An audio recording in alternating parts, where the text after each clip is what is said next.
Anong mensahe ang kailangang marinig ng mga Virgo sa period na to? Pwedeng nangyayari na itong magiging reading o mangyayari pa lang. Kung hindi man para sa inyo itong magiging reading, di baka para sa someone na malapit sa inyo o kakilala nyo mismo. Baka may lumabas na gender mamaya. Gawin nyo na lang energy, masculine at feminine energy. Pwede rin naman na wag nyo nang pansinin ang gender. Hindi ko masasabi kung anong magiging reading, kung positive ba o negative. Depende sa kung anong mapipick up ang energy. Walang masama kung papanoorin ang sun, moon at rising sign. Kasi baka alin man sa mga yan ay mag-resonate na sa sitwasyon nyo. Ang bida dito ay hindi literal na Virgo, kundi kakilala. Okay? So, pwede rin person nyo to. Basta hindi yung literal na Virgo, kundi person niya o kakilala niya.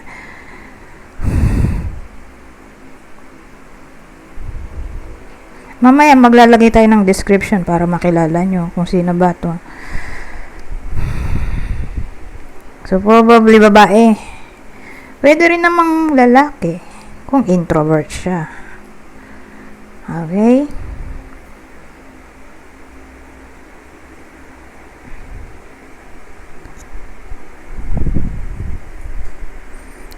Friend. Ay, teka. Double 3 pala to. Ito sana friend. Pero ka-workmate din to. So, hindi siya pwedeng friend. Dahil may ka-workmate energy sila. Lahat. Ano ba to? Double 3 pala to.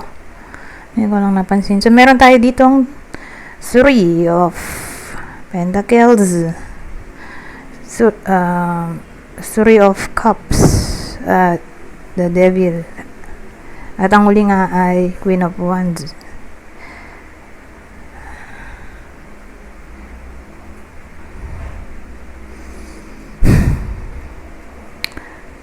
Maganda kung maglagay ako ng isa pang deck. Kasi nalilito ako eh. Hindi ko alam kung anong direction ba to. Relationship, career, friendship, yung connection ng bida.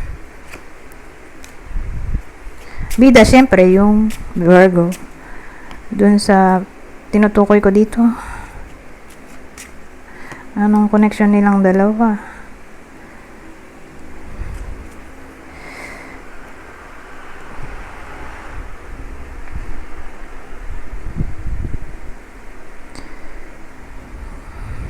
The Devil.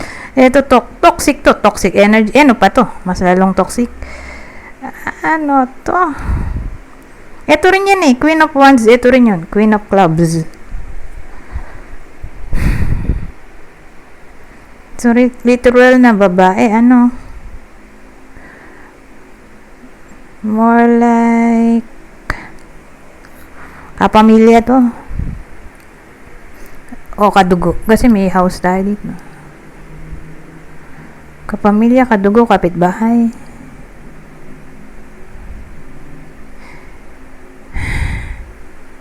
So again, malaki chance babae eh. Andito tong umulit kasi Queen of Wands, Queen of Clubs.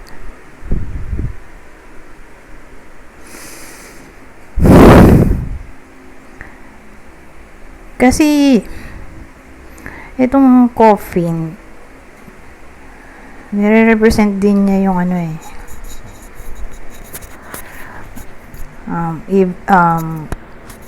toxicity or negativity. Pero parang hindi in good terms yung Virgo na bida natin, syempre. Virgo at tong taong to. More like enemy. Enemy na kapitbahay, kamag-anak, kadugo, kapamilya.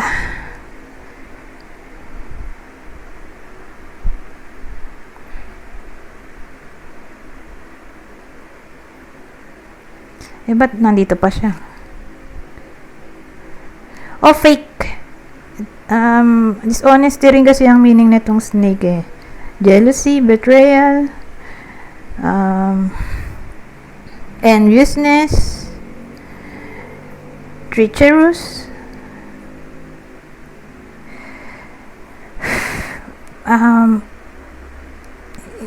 hindi alam ng iba sa inyo na may someone na malapit sa buhay nila na hindi pala mapagkakatiwalaan. Okay? Doon to papasok.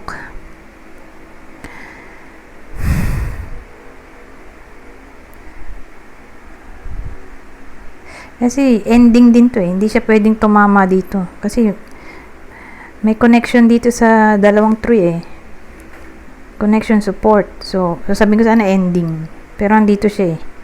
Andito yung support connection.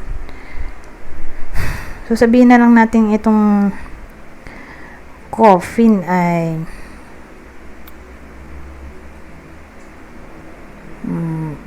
sasabihin ko nga rin sana hindi na nag-uusap. Hindi na nag-uusap, hindi na nagkikita, pero hindi eh.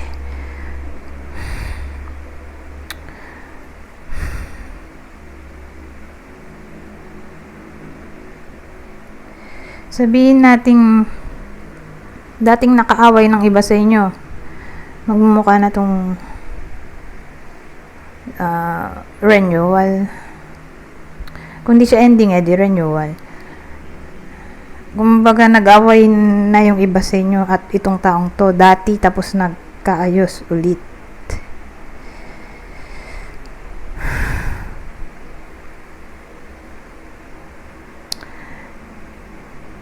So again, kapamilya, kadugo, kapitbahay,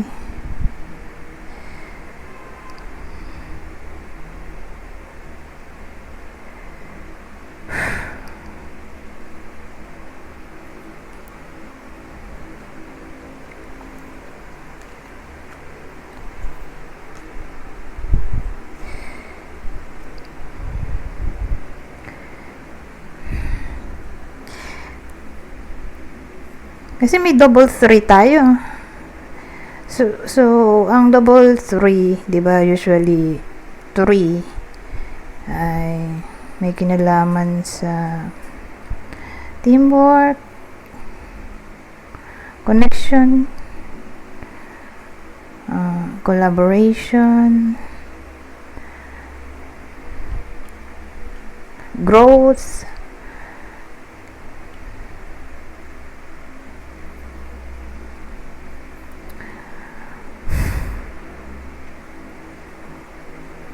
cooperation o grupo, o sabihin natin nagko-connect sila,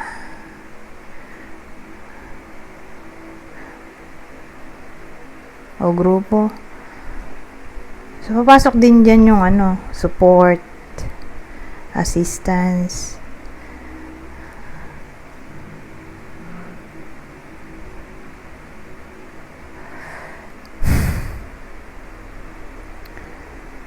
para bang magkakaproblema kasi yung iba sa inyo sa period na to, or baka naman problema na. Kasi bakit sila nandito? Bakit nandito yung presence ng taong to, tong babaeng sinasabi ko?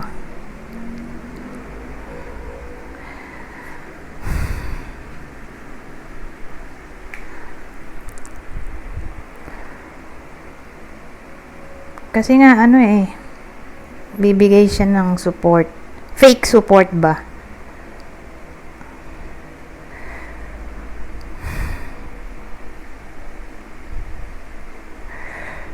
O parang bibigay siya ng advice, magko-coach siya, ganyan. Pero hindi alam ng iba sa inyo na yung ina-advise niya pala ay negative. May the devil tayo or may hidden agenda siya, hidden motive, or gusto niyang mapasama pala kayo imbis na mapabuti. Ganon. Kasi may the devil dito. Ito yung card ng evilness.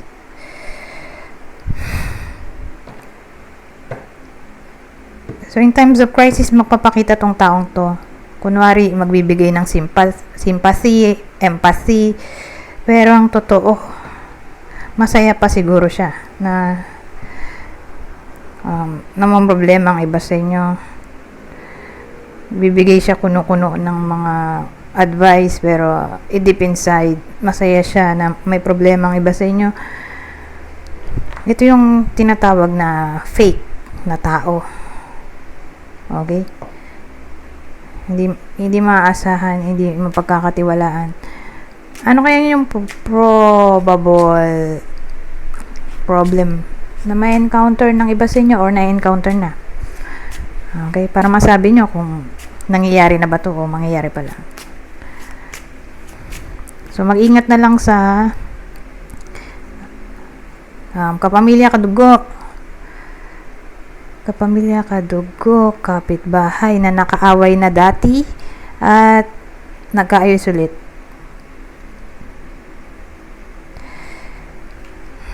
Ano yung probable cause ng eksena dito or problem nakakaharapin ng iba sa inyo na bigla mag-appear ang taong to at kunwari magbibigay ng advice pero ang totoo masaya siya na namang problema ang iba sa inyo. Kunwari concern na concern pero ang totoo gusto niya lang makiosyoso kung anong nangyari para ichika niya sa mga kakilala niya yung nangyari sa buhay ng iba sa inyo. Ay, teka. Parang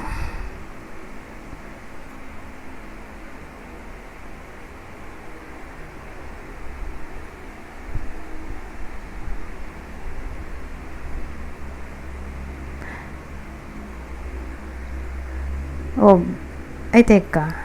Bird.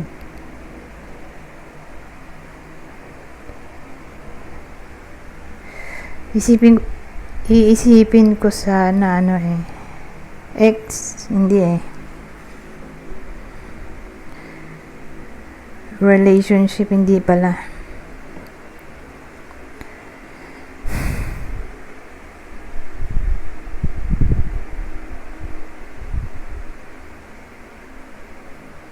Teka. Kasi ano to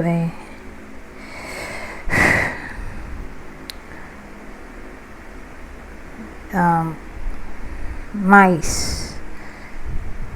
So, yung mice natin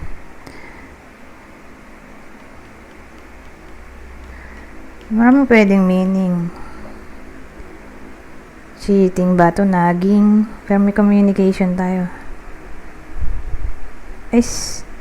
Ay!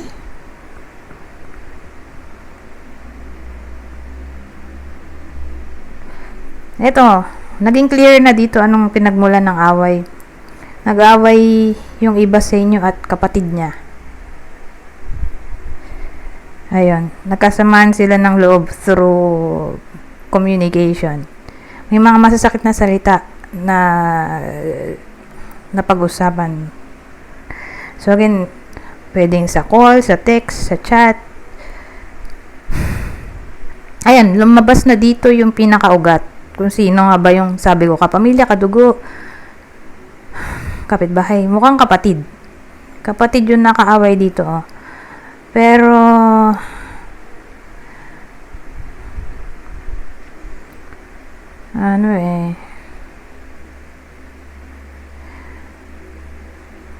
dito detalyado kasi ang pinaka-cause ay may nasabi nga na hindi maganda. Basta nag-away sila. Pwede rin namang may cheating na nangyari. So, cheating in a way na nalinlang sa pera, may promise na hindi natupad, or may sinabi, pero hindi pala totoo. Pwede rin ganon. So, betrayal ng trust, nagging, pwede rin. o ninakaw sa kanya yung kapatid niya, or yung Virgo mismo yung nagnakaw, ewan ko. Kasi theft din to eh.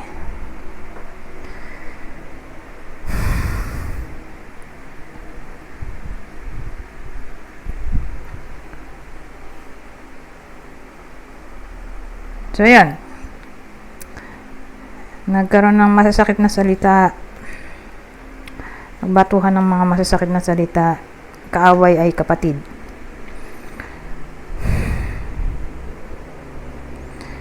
So, ang connection nyo sa taong to. O nga pala, hindi yung Virgo yung bida, no? Kakilala nilang babae. Okay, yung bida dito. O person nyo o kakilala na babae. Okay? Tapos yung kakilala niyang babae, mag-aaway sila. Mag-aaway sila nung kapatid niya. Tapos, may darating sa buhay nung babaeng kinukwento ko, nakakilala ng Virgo. May darating sa buhay niyang babae din. Tapos, bigla na lang mag-a-appear, concern na concern ko, no? Yung pala masaya siya na may kaaway yung kakilala niyong babae. Parang ginagatungan niya pa, or sabi nating yung mga sinasabi nung kakilala niyong babae, sinasabi din nung kakilala ng babaeng kinukwento ko na babae din doon sa kaaway. Sino ba yung kaaway nung babae na tinutukoy ko dito na kakilala nyo ay kapatid niya.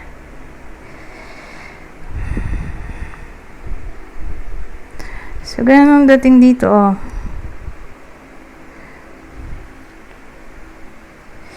So, again, hindi naman Virgo mismo yung bida dito, kundi kakilala niyong babae. Okay? Kaaway sila nung kapatid niya. Tapos, ang masama, meron siyang fake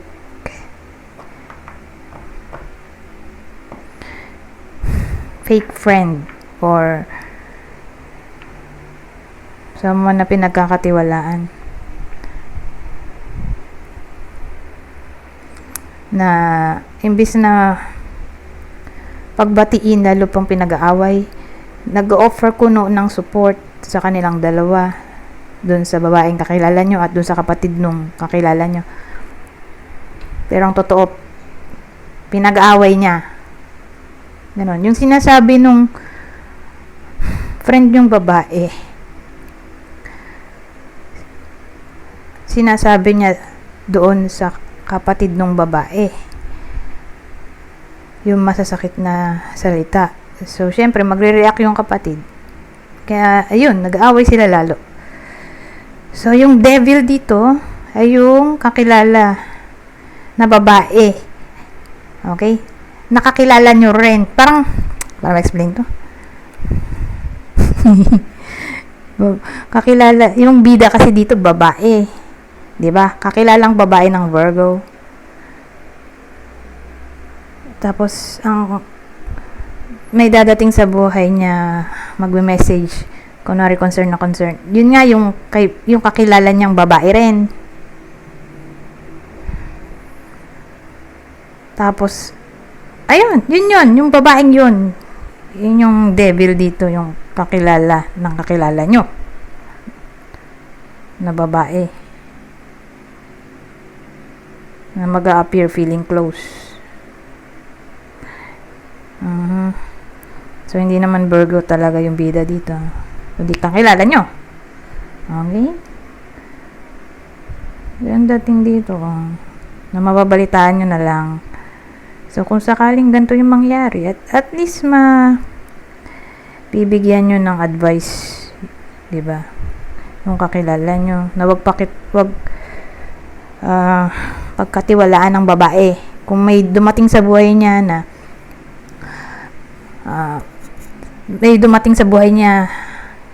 sa panahon nakaaway niya yung kapatid niya, tapos babae pa yon, na biglang nag-appear all of a sudden na concern ko, no. Devil yon.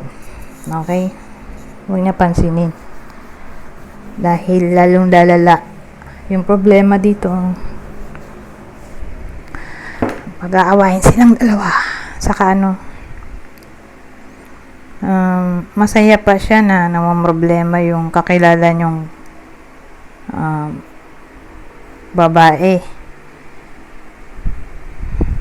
Yan dating literal na snake siya. Snake, pinaghalo mo yung snake at eto lahat na ng negative card nandito na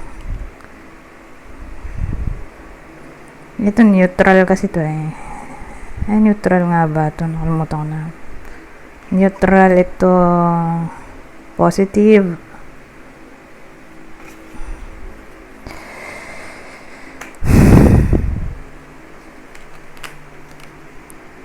So, ayan.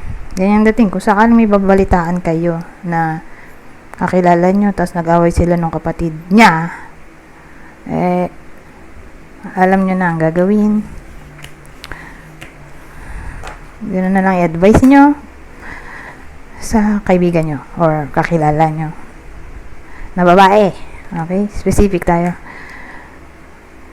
Anyways, saan tayo mag-end dito ba? Pang mensahe masasabi nito sa period na to. Ito na last check natin.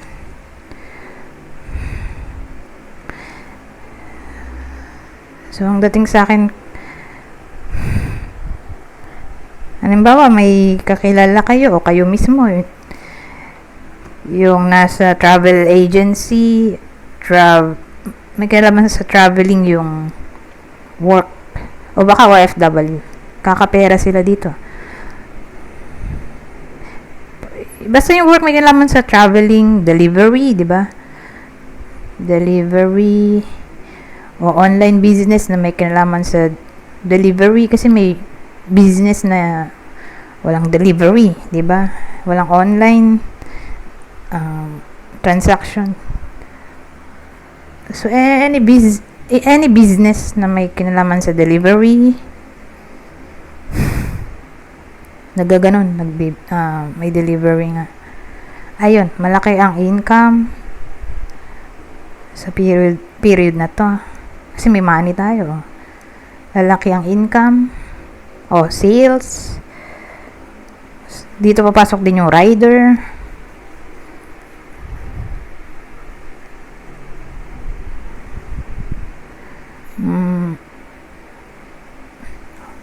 O magta-travel pa lang. Kasi sabihin natin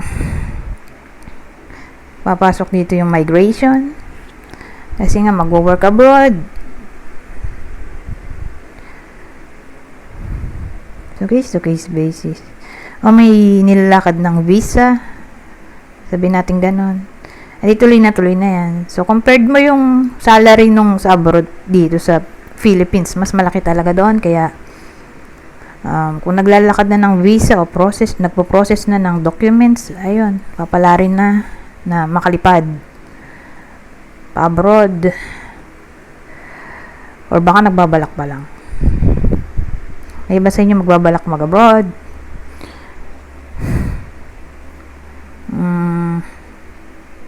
So, kasama din dito yung pilot. Ano ba to? Stewardess. Ayan. Diba? Traveling din yun. Yung mga seaman. Nasa barko. Nag-work. Or saan ba bang nagda-travel? Basta bus, diba? Bus. Jeep. Anything na may kailangan sa vehicle, yun ang work. Sales ng kotse, pwede rin dito.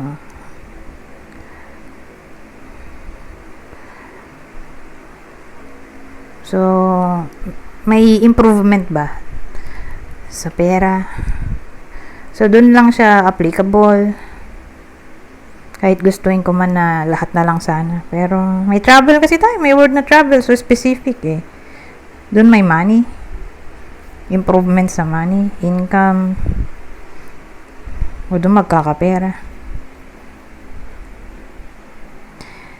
O mapapahiwalay siguro yung iba sa inyo sa period na to. Kumbaga, mapapalayo kung first time. Halimbawa, nag-apply. Walang work ngayon, nag-apply. Ngayon, nagkaroon naman ng work. Yun nga lang, napalayo sa hometown. O, ayun. Pwede rin. Mas malaki yung magiging salary pag gano'n. Compared sa nasa hometown lang.